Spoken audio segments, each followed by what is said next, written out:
without any other notices, let us invite Swami Sarvapriyananda to talk on Jnana Yoga. Swamiji, thank you so much for coming and making time out of your schedule, and we really appreciate having you here. Thank you so much. Thank you.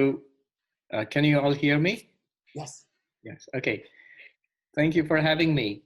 It's always a pleasure to be in San Diego, even if virtually by Zoom. And certainly it's a lot better than New York is right now. Let me start with a short invocation.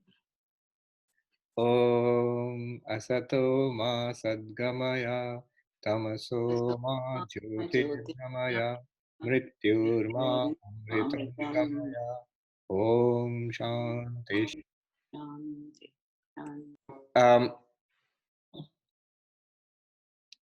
Today's talk, I would like to call it the way of inquiry, the way of vichara.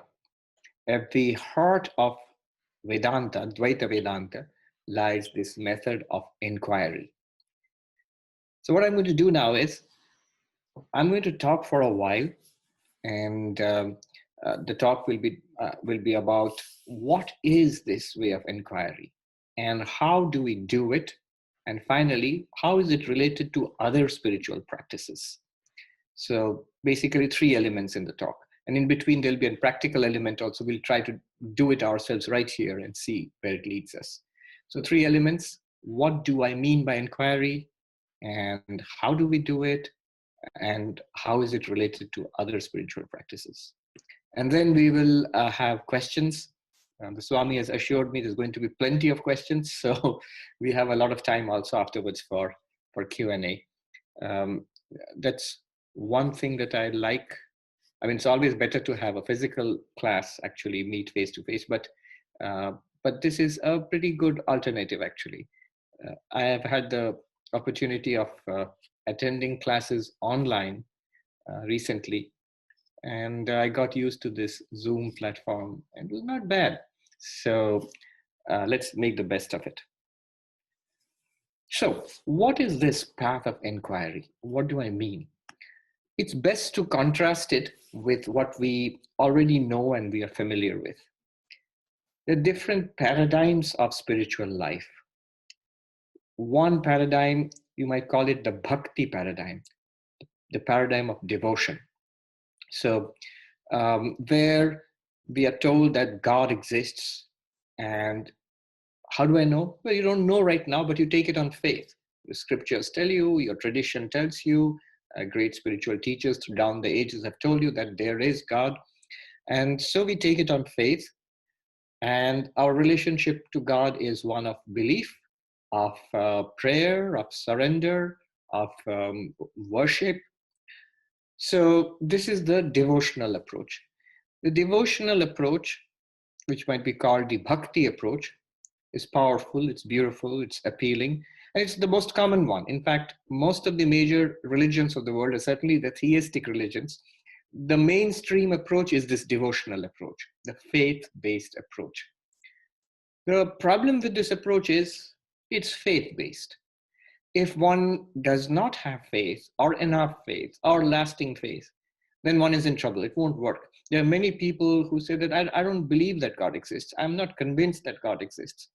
Or I might have some kind of belief in God, but when trouble comes, when problems come, when coronavirus strikes, then I lose faith in God. When in this day and age, it's an age of science and an age of criticism. So in this day and age, somebody was saying that our age is unique in the fact that at no time in human history have so many people, such large sections of society, especially in the most advanced countries of the world, have so many people been agnostic or atheistic.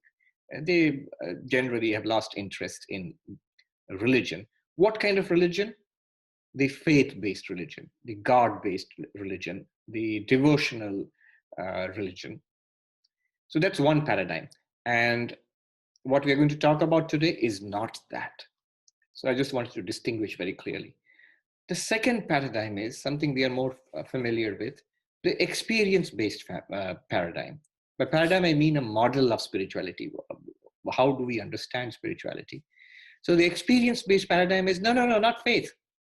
Just as we experience this world and we are convinced that this world exists, similarly, we must experience God. Swami Vivekananda strongly propounded this and taught it when he was here in the West. Um, if God exists, I must see God. If I have an immortal soul, then I must feel it. It's no use talking about religion. We must experience religion. So there's this experience-based model. I call this the yoga paradigm because in the Patanjali Yoga, Raja Yoga, Swami Vivekananda's Raja Yoga, for example, that's the classic textbook of the experience-based paradigm of religion. There, the promise is you don't have to believe. Here are these practices. Sit in this way, breathe in this way, visualize in this way, and practice these psychophysical exercises. And then you will have certain extraordinary experiences, mystic experiences, which will prove to you the reality of religion.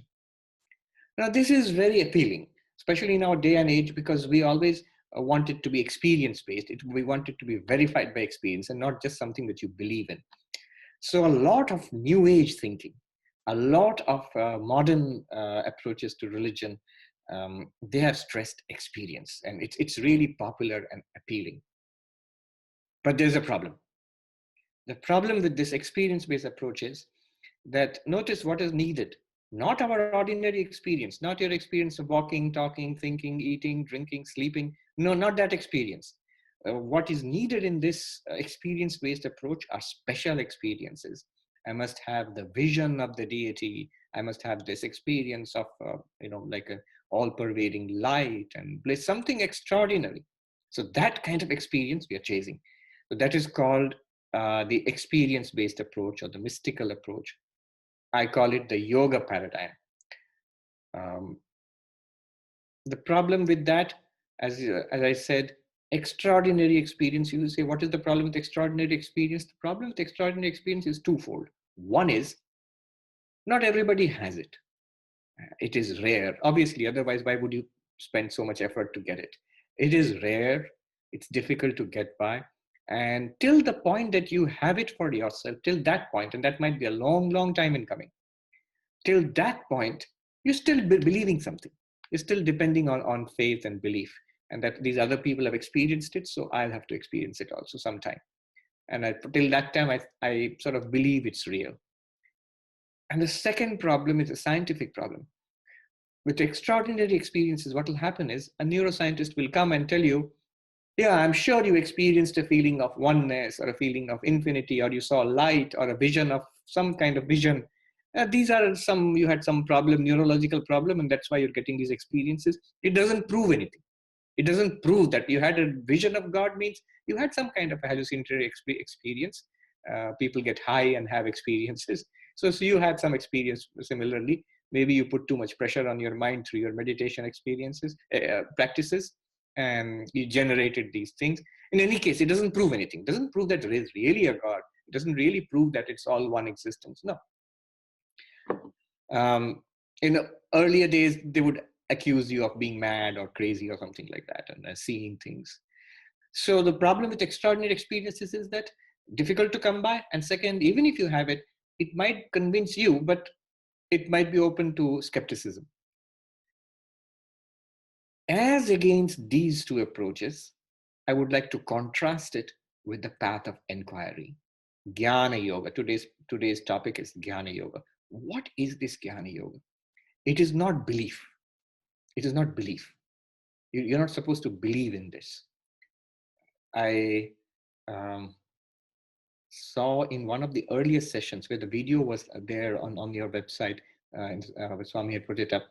Somebody was asking a question to Sudhir Maharaj that Swami Vivekananda says that, or Vedanta says the ultimate reality is one infinite Atman. And the Buddha comes and says that there is no Atman, whom to believe. Now notice, He's making a fundamental, the questionnaire is, the person who's asking the question is making a fundamentally mistaken assumption. It's not a question of belief. Neither Vedanta nor Buddhism is asking you to believe in something. They're trying to give you a paradigm in which you try to investigate it and try to understand it for. It's a new way of looking at it. So if you ask whom to believe, they say, don't believe. Investigate, see for yourself. Listen to these teachings, think it through yourself, and then try to see whether it is true or not. So in the path of knowledge, or path of which what I call inquiry, why I call it inquiry is the Sanskrit word vichara. Vichara, it means inquiry. It means discernment. It means probing into something with the use of reason. In the path of inquiry is not based on belief. In fact, you must not believe. You must inquire into it to see for yourself. Often, this path is confused or conflated with the path of experience, of meditation. By these things, you will see an extraordinary thing, Atman, Brahman, infinite light or something. So that's the goal, a kind of extraordinary experience. So then you see, then it reduces this paradigm into the experience paradigm, a new experience. But no, and I must stress this, that the path of inquiry is not about chasing new experiences. It's not about, you can have and you will have, but it's not about getting extraordinary experiences. It's not about getting, it's not about having new types of experiences. Rather, the path of inquiry is a philosophical inquiry into already available experience. What experience? Just this. You're awake. Yes. That is a commonly shared experience. That much is enough. You dream. That is enough. You have experience of deep sleep, waking, dreaming, deep sleep. These something that all of us share. That's enough. You don't need anything beyond that. Now the path of inquiry will take you step by step in an inquiry into an existing experience, the experience of subject and object. You experience this world. I experience this world. This much is enough. I am the subject and this is my object. This structure is enough, and you can start your inquiry here. Now, look at yourselves. Here is a physical body, there is a pranic body, there is mind and intellect and memory. This much experience is enough. Now you can see these are all common experiences. Everybody has it. You don't have to generate new experiences. What you have to do is probe, inquire into it, and how you will do it, that's the how of it we will see. Another way of looking at it is this. Brahman, the ultimate reality which we are supposed to be, is supposed to be omnipresent, everywhere, is supposed to be eternal all the time, and is supposed to be, everything is supposed to be Brahman. Sarvam Khalvidam Brahma. Everything that we experience is in some sense Brahman. If this is so, in that case, if it is everywhere, that ultimate reality, if it's everywhere, it must be here also. If it is all the time eternal, it must be now also. That ultimate reality must be present now also. If it is all objects, then any object I take up, this pen, for example, or this cloth, or I myself, this body, this also must be in some sense Brahman. So something that is present all the time, that is present everywhere, and that is every object. The question will arise, then why do we not experience it? See, if it was somewhere distant, Narayana is in Vaikuntha, the heaven, God is in his heaven. Why do I not see God? Well, God is in heaven and you are not in heaven. That's why you don't see it. It's somewhere else. Or it is after death, a posthumous realization, posthumous spirituality. Why do I not see heaven or God? You can't see it while you're living. Only after death you can see it. And after death you can't complain anyway, because you're not, I won't be around for you to catch me. So after means after some time. But if it is everywhere and if it is all the time, then this kind of reasoning with this kind of excuse will not work. If you ask, if Brahman is everywhere, Brahman must be here. Yes. Why can't I experience Brahman? If Brahman is eternal, Brahman is right now also, not just after death. Yes. Then why can't I experience Brahman? Is Brahman is everything. You said everything in the universe is Brahman. Then my pet cat or the couch I'm sitting on or even this body, all of it must be in Brahman. But in what sense? How do I not experience it?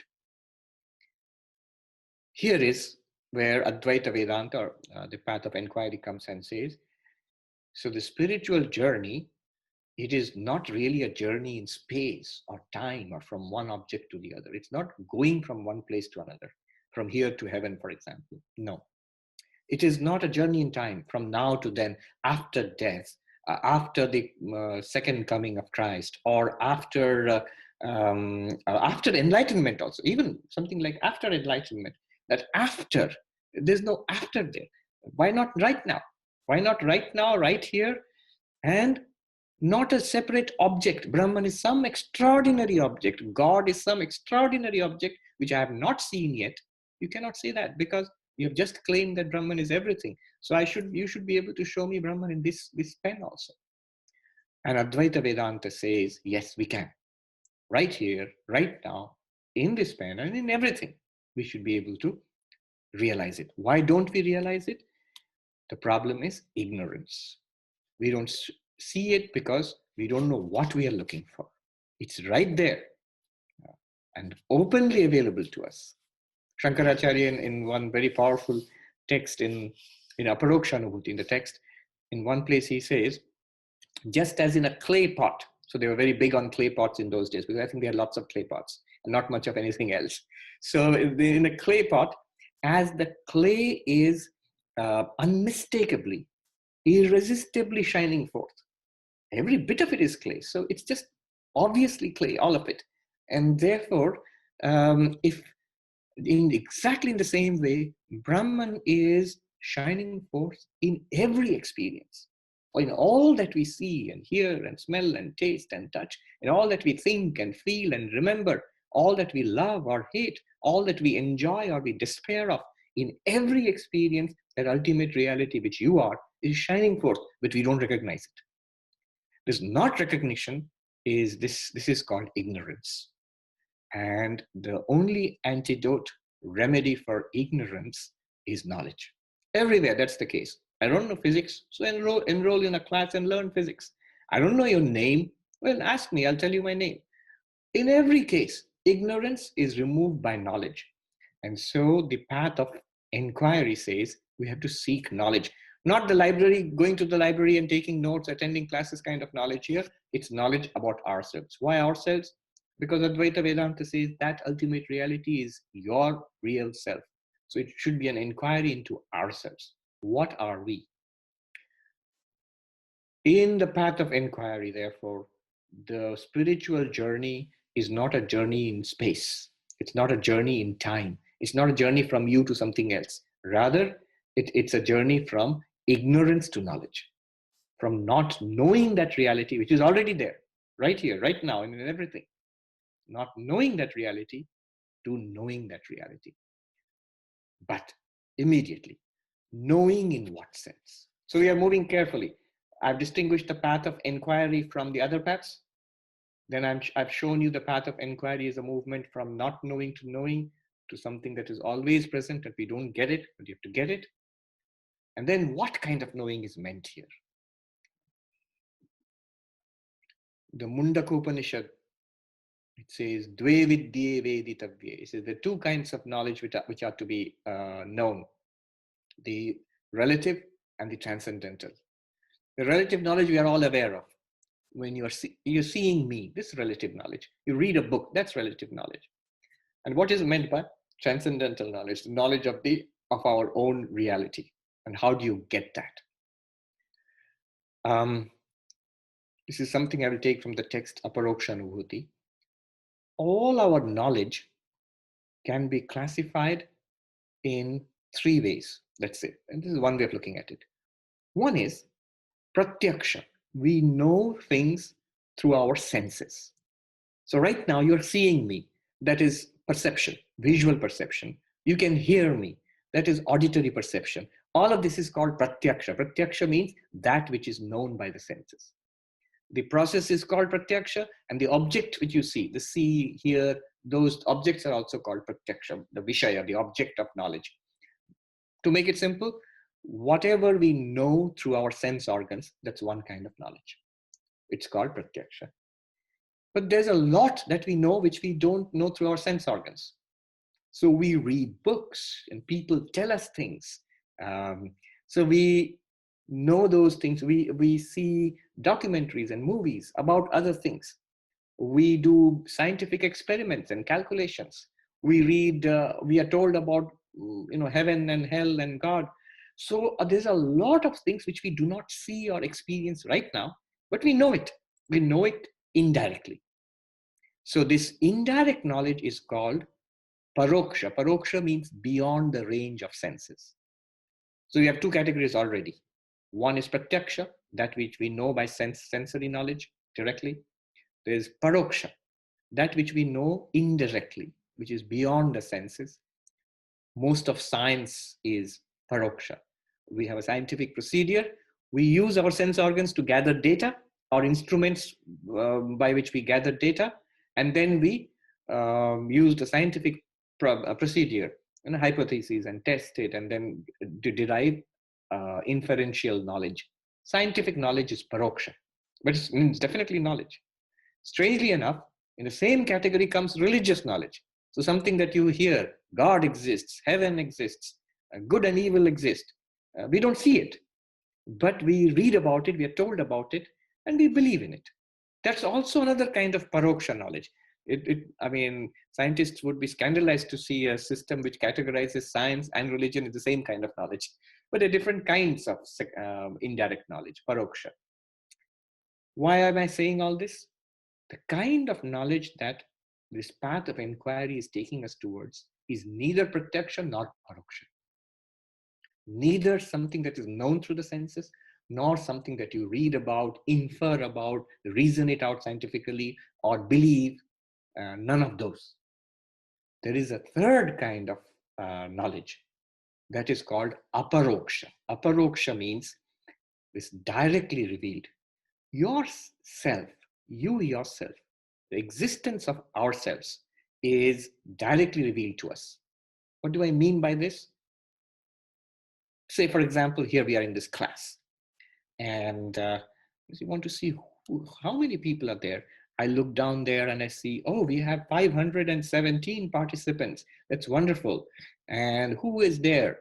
I can see Vikram there, and the Swami there, and Tamara is there, and so many other people are there. And I can recognize many of them. Some I do not recognize, and new faces. All of them I know. How do you know if you ask me? I know that there are 517 participants because this little panel in Zoom is telling me. It is counted and it's telling me it's 517. I believe it. It's written evidence for me. These people are there. How do I know? I can see them. Notice, how am I gathering in knowledge? Pratyaksha and paroksha. By evidence from my senses and evidence from the instrument, by reading of the instrument. But if I ask, how do I know that I am here? Am I in this Zoom meeting or not? Am I in this Zoom meeting or not? Will I say, I see my face, so I must be in the Zoom meeting? Would I ever say that? That's crazy. You don't have to see your face in the screen to say that I am in the Zoom meeting. My own existence is revealed first. Do I have to see in the list, Zoom is counting how many people is Swami Sarvapriyananda's name there? Let me run down the list and see, my name is there, so I must be in the meeting. Of course not. My own presence in the meeting, each of us, our own presence in the meeting, we don't depend on pratyaksha or paroksha. This is called aparoksha. My own existence is revealed to me continuously. So this aparoksha, this directly reveals self. This is what we are inquiring about. Our real self, not the world outside, not even things in heaven or hell or scientific black holes or quarks, not even that, not even this physical body, which is an object of like scientific inquiry, or you can actually see, and not even the mind, which I can watch, introspect and watch, but rather the one who is experiencing the mind, and through the mind experiencing the body, and through the body and mind experiencing the world, that one is what we are looking for. So this is the subject matter of the inquiry, in the path of inquiry. How do we know that? There are procedures. There are what you might call protocols, the ways of inquiry. One of those ways, let us all do it together. Let us try it out. This path of inquiry, you can give it a spin. Try it out. They say in a new car, take it out for a spin. So let's take it out for a spin and see how it works. Path of devotion, we all understand. Any kind of teaching in different religions, we basically have an understanding. So there will be prayer, and there will be songs, or there will be rituals. That's path of devotion. Path of meditation, experience, inner experience. Yes, you have to sit in this way. There'll be some meditation technique to be performed. We know, we have seen these things. But what do you actually do in the path of inquiry? So let's try it out. One method is this. What do we have to do? The path of inquiry, you need to listen to the instructions first, number one. Number two, understand what has been said. Yeah. Notice it's already different from the path of, for example, meditation. In the path of meditation, you listen to the instructions and then start doing it. The instructor tells you, you sit in this way, you breathe in this way. There's nothing much more to understand, but you have to do it. Here, you are being told something about yourself. One must understand. In what sense understand? See it in your experience. Notice it. So this noticing, this understanding in our own experience, the second stage. And then staying with it. Third stage. In Sanskrit, they are called Shravana, Manana, Nididhyasana. Shravana, listening to the teachings, understanding the teachings themselves. Then Manana, reasoning it out, getting a grasp on it, and seeing it that, yes, it's true. And then the third stage is staying with the truth which you have discovered. Nididhyasana. All right. Another way I put it is, you have to ask 3 questions at these 3 stages of the path of inquiry. First is, you have to ask yourself, listening to the teacher, what did he say? What did the teacher say? Can I answer that? Then you have completed the stage of Shravana. And have I understood or heard what the teacher said? Second question is, did I get it? Do I understand it? If I do not, then there are so many questions you can ask. That's the second stage. What is it that I don't understand? Where are my doubts? Third is it real? You see, what happens is, in the path of inquiry, the problem is one may listen to the teachings, and there it stops for many people. Vedanta, oh, I know, I've been attending classes for 30 years and I have got all these notebooks, and then I've got all these, recordings and audio and video. That's Shravana, but it stopped there. That's not enough. Second stage, those who advance further, they get it, they understand. But there it stops. They say that, yeah, I have attended the classes, I have read and I've thought about it, and I get it. But it all seems very intellectual. It does not really change my life. I still have so many problems, and doesn't seem real somehow. You're stopped at the second stage.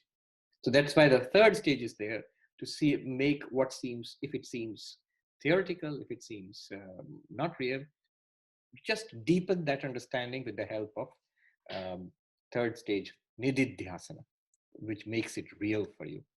This is one way of putting it. There are other ways of saying the same thing. All right, let's take it out for a spin. It goes this way. This technique is from the Drigdrishya Viveka. It says, it's one of my favorites. There are many such procedures, but this is one procedure. It goes like this. It says that forms are seen and the eyes are the seer, and the eyes are seen and the mind is the seer. The mind is seen and the witness is the seer. But for the witness, there is no seer. So that's all. Rupam Drishyam, Rupam Drishyam, Lochanam Drik, Tad Drishyam Drik tu Manasam. Drishyadhivrittaya sakshi drigeva natu drishyate. This is the first verse in a small work called Drig Drishya Viveka, the analysis of the seer and the seen. You are the seer, and what you see is the seen, but you just use that much. Now, the principle we will use is the seer and the seen are two different things. We'll start easy. Here is a pen I'm holding up. You are seeing the pen. I'm also seeing the pen. And I am the seer and the pen is seen. Clearly, the two of us are different. They're two different entities.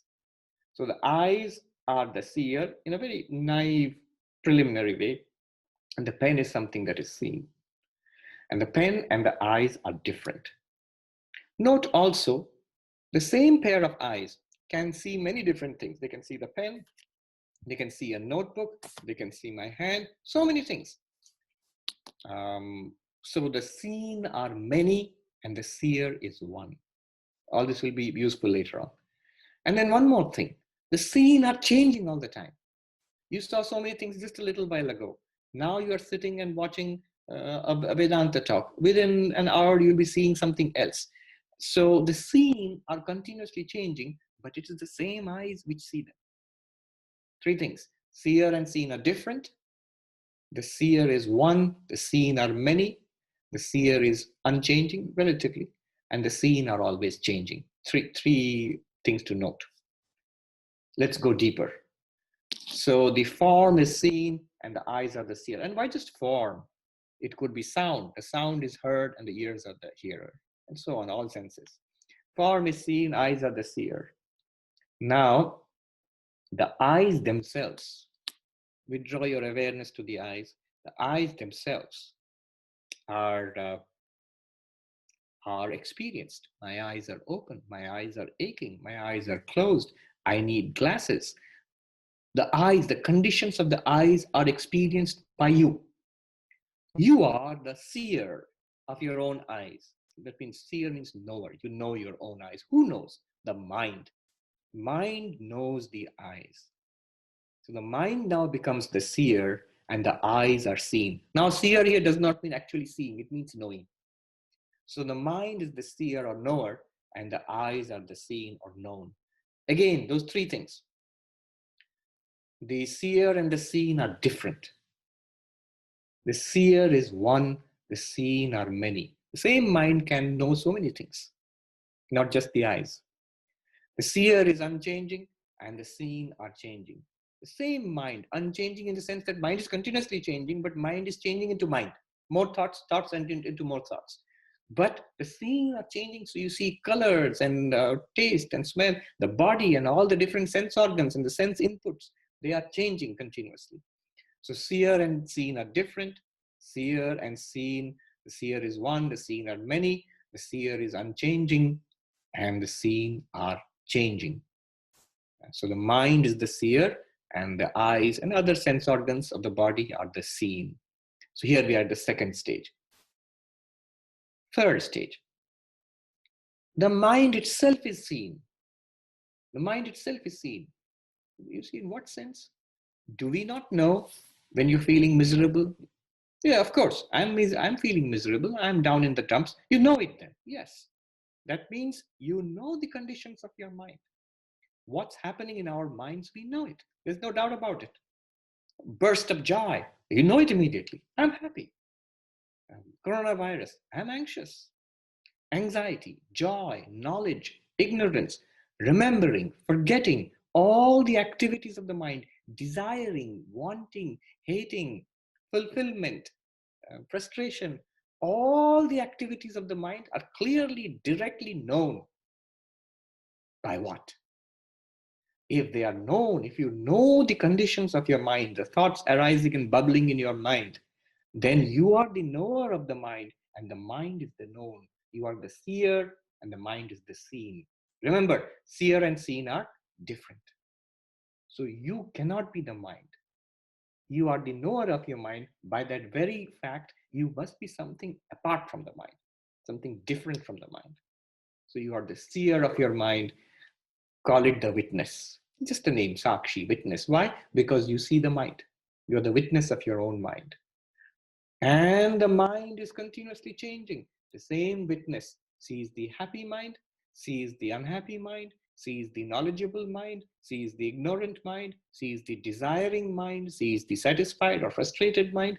All of them are seen, lit up, revealed by the same seer, you, the witness.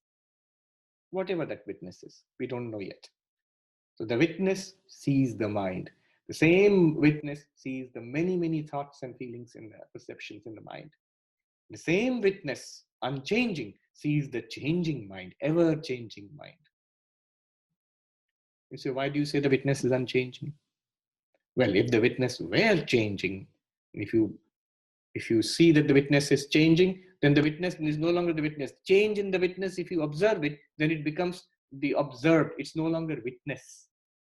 So the witness, by its very definition, never becomes an object to be observed. So there's no question of change in it.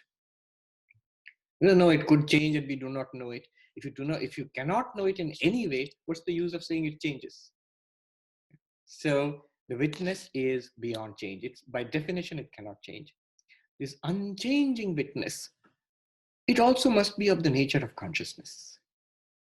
Why? Because it is aware. It reveals. It reveals it to you. It reveals the mind to you. And through the mind, it reveals the body and the sense organs. Through the body, mind, body, and sense organs, it reveals the world to you. You are the witness. So it is consciousness. Clearly it exists. It is consciousness. And it is unchanging. This unchanging existence consciousness is the witness. This is the third step. One more. So this witness sounds very interesting. Can I know this witness? The last step of the inquiry says the witness is never known. It can never be an object of knowledge. By definition, if the witness becomes an object of knowledge, to whom will it be an object of knowledge? And if it becomes the object, it can never not be the witness. It cannot be the witness. So the drigeva natu drishyate, it never becomes an object of knowledge. And I cannot emphasize this enough. The reason why Advaita Vedanta seems mysterious to us is that the entirety of our experience, all the things that we have known, pratyaksha and paroksha, remember, by sense perception or indirectly, all of those are objects. This is so important. Whatever we have known in life are objects. The great philosopher David Hume, he writes in one place that in a search for a self, I found only evanescent, changing thoughts and perceptions and ideas and memories. I did not find any self anywhere. Hundreds of years before him, the author of Panchadashi, a great Advaita master in the south of India, Vidyaranya, the author of Panchadashi, it's as if he's giving a reply long before David Hume asked the question. He says that you do not see the self, not because it does not exist. You do not see the self, not because it does not exist. It's because it's not an object. Only an object can be seen. And seen by what? By the self. It is never an object. The classic, you see, the problem is like David Hume jumps to this conclusion, because I have no evidence of such a self, then the self does not exist. This permanent self does not exist. But then the question is, who is asking for this evidence? To whom will this evidence be presented? So the classic story of the 10th man, which I've told earlier, is directly relevant here. We all know the story that 10 friends went on a journey and they crossed the river.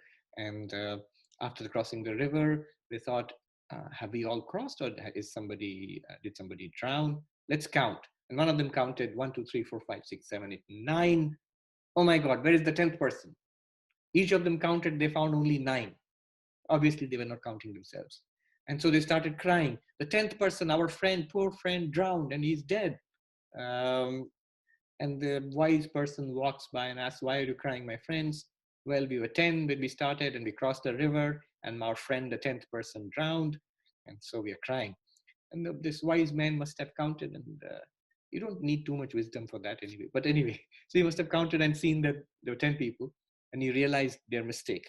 And he said, the 10th person is there, don't cry. It's just like the guru comes and tells us, Vedanta comes and tells us that the Atman is there, Brahman is there, the ultimate reality is there, don't worry. They asked, where? We don't know yet. Wait, I'll show you. Count and show me first. So they said, sir, we have already counted.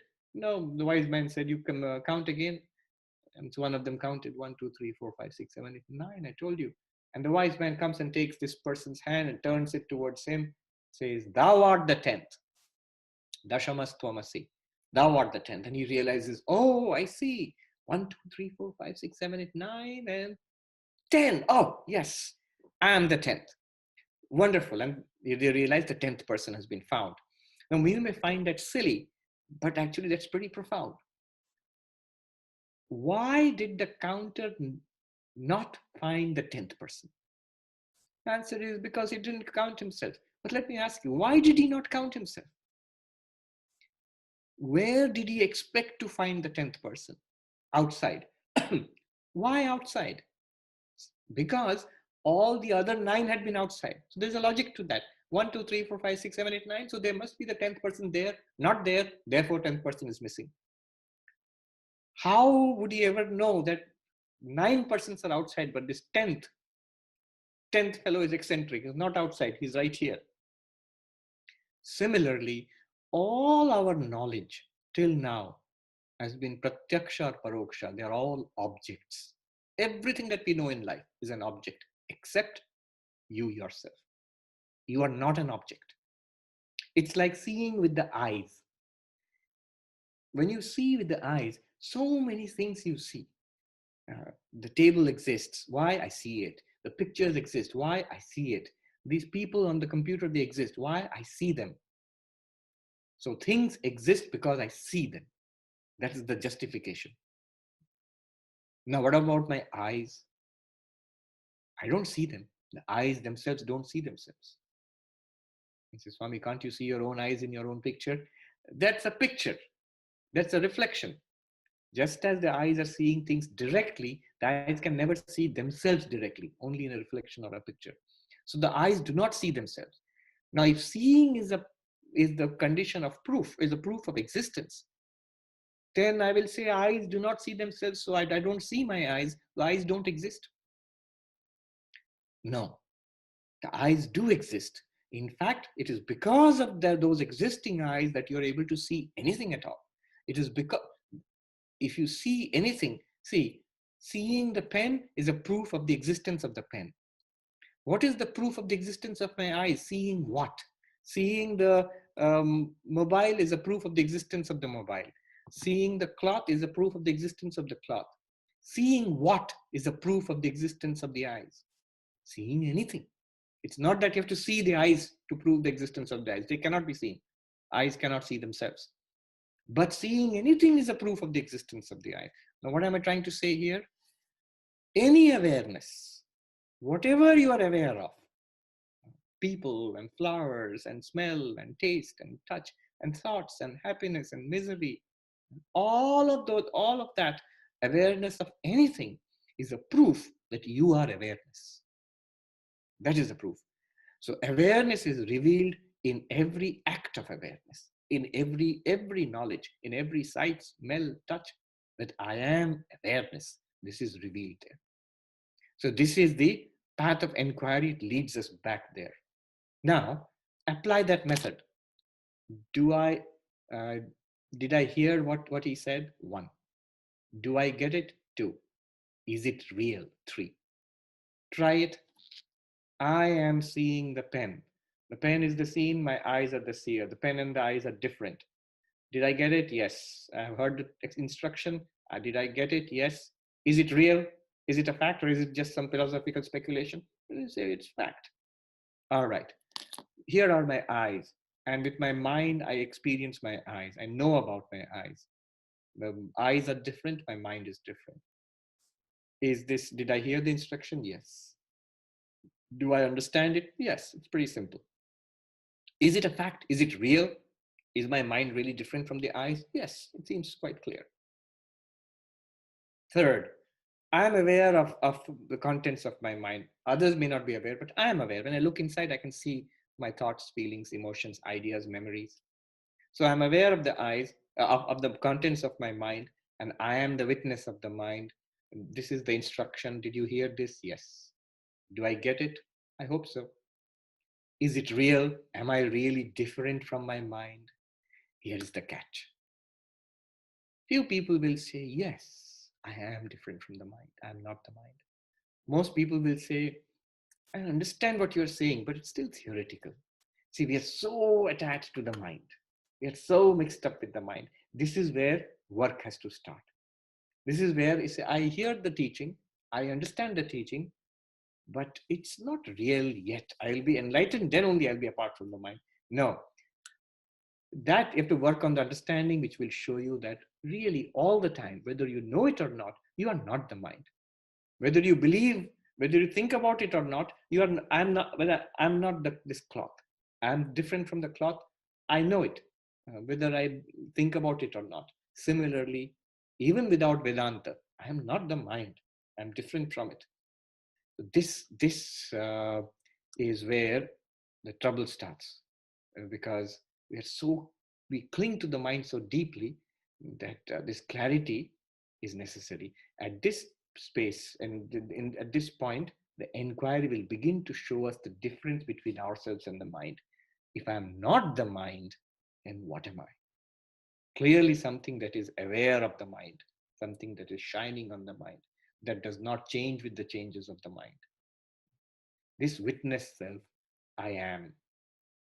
This is only the beginning, the opening theme of the path of inquiry. The next step will be, so I am this unchanging consciousness, this awareness, which is shining, ever shining on a changing mind. And through the changing mind, I'm aware of a changing body. And through the changing mind and body, I'm aware of an ever changing world. So this is my real nature. No belief necessary for this. No new mystical experience necessary for this. Just the understanding and deepening that understanding, staying with it, so that it becomes a part of our living conception of ourselves. It will automatically be reflected in your actions. You will notice that the things of the world, body, and mind do not trouble you so much anymore. You will notice there is a great sense of relaxation somewhere deep inside. The mind also relaxes when you don't, when you're not so tied up with it. When you realize it's something different from me. It's an entity, it's an instrument, it's an app in the phone. It's something that you use for your practical purposes. A memory app, a perception app, a creativity app, an intellect app, an ego app. Ego is also an app. It's not you. It's something that you use for your mental functioning, which coordinates the activities of all the other apps. So this is the beginning. The next step will be this witness consciousness, which seems to be separate from everything else. What is its relationship with everything else? What is the relationship between the subject and all these objects? What is the relationship between consciousness and matter? Are they two different things, as you have just been saying? If you say that, that is called the philosophy of Sankhya. Two ultimate realities, consciousness and matter, Purusha and Prakriti. That itself is a very big step forward.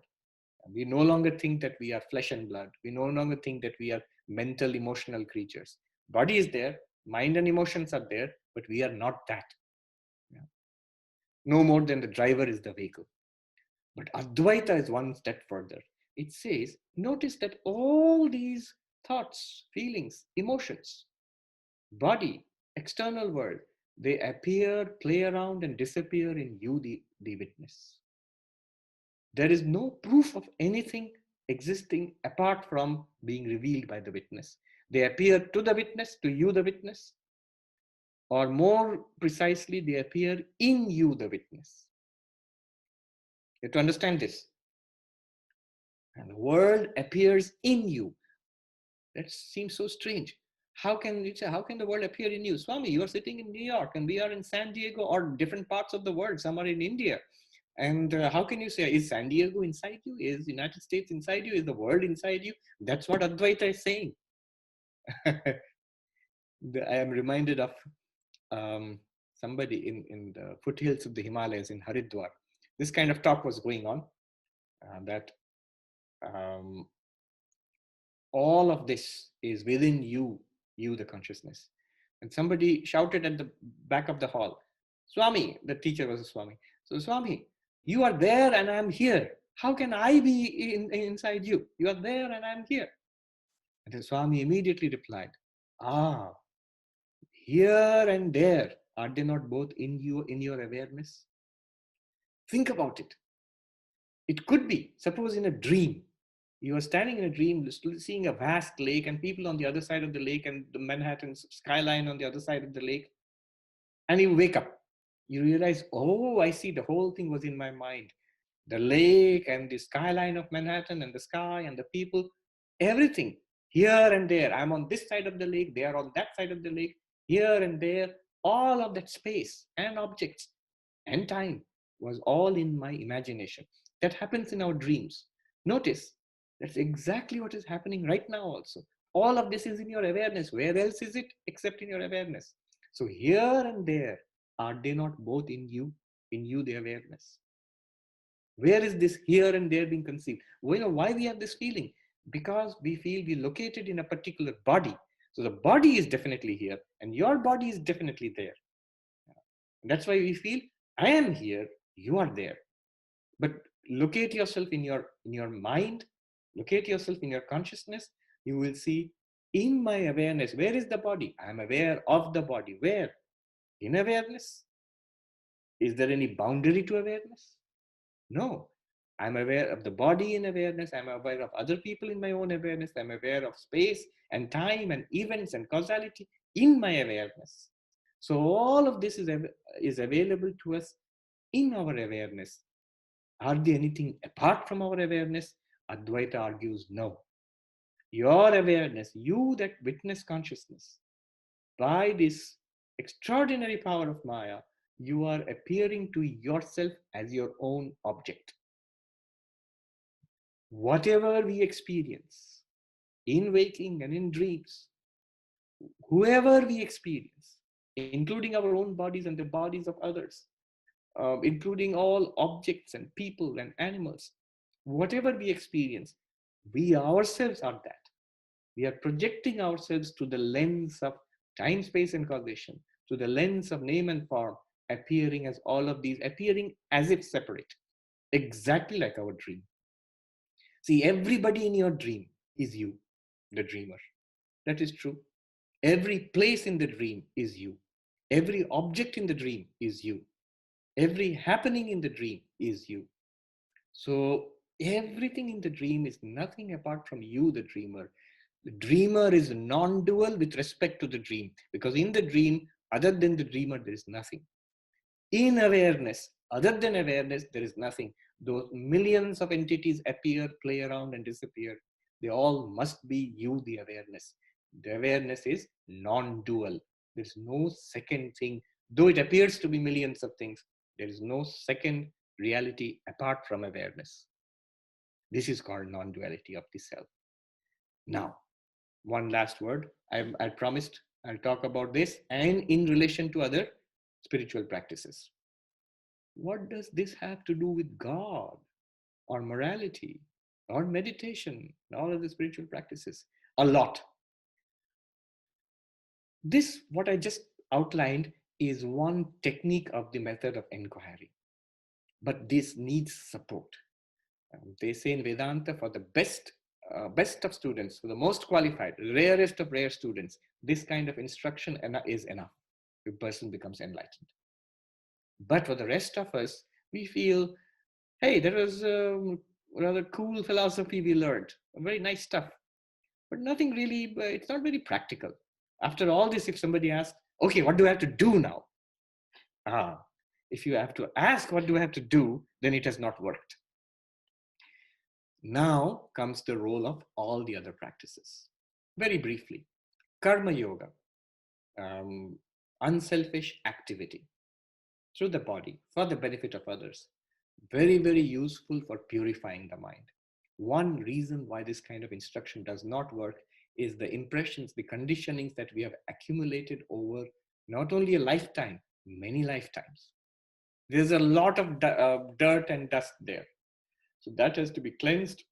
The mirror has to be cleansed. Karma yoga is very useful. Biggest pollutant is selfishness. Why? What is selfishness? I am this limited body. I am this person, and everything else is separate from me. This is exactly the opposite of what we are talking about. This is the grossest form of duality, and we are talking about non duality. So, the selfishness is removed by unselfish action, karma yoga. Morals, notice, all morals are a way of getting control over the body and mind, not giving in to temptation and terror, and living a life of integrity. That creates the power. Karma yoga gives us unselfishness. Then bhakti yoga. See, all our desires run towards the world. What bhakti yoga does is it takes all our passion, our desire, and directs it to God. God is nothing but this very infinite self. If you cannot think of yourself as that infinite self, but if you persist in thinking, I am this person, then that infinite self becomes God to you. That very self, which we are calling the non dual self, it becomes God, Ishvara. So, devotion to God is not actually very different from this path of inquiry. Devotion to God, what it does is it takes the power of emotion, which is scattered in the world, it takes it and channelizes it towards God. Now, with the clean mind, karma yoga, with the passionate, concentrated mind, the devotion to God, bhakti yoga, we come to meditation. The scattered mind, restless mind, unable to take this teaching, that is focused now through meditation. So you have a clean, devoted, focused mind. You bring that to the path of inquiry, enlightenment is just like that. So devotion has a role to play, morals have a role to play, and meditation has a role to play, unselfish action has a role to play. Karma yoga, bhakti yoga, and raja yoga. And of course, with the basis of a moral, ethical life. All of these are essential, the foundation for the path of inquiry. Um, so, so yes, just one more caveat here. All this I said from the perspective of the path of inquiry. So if you go to a teacher of, say, bhakti, so bhakti is by itself enough to attain enlightenment. That is the teaching on the path of bhakti. That's a different paradigm. If you go to the Patanjali Yoga Sutras, nowhere will it be said that this is just to focus your mind. For enlightenment, please go to Sarva Priyananda. Patanjali does not say that. Patanjali says this path of meditation is enough to give you enlightenment. Each of these paths are sufficient in themselves, but they belong to different paradigms.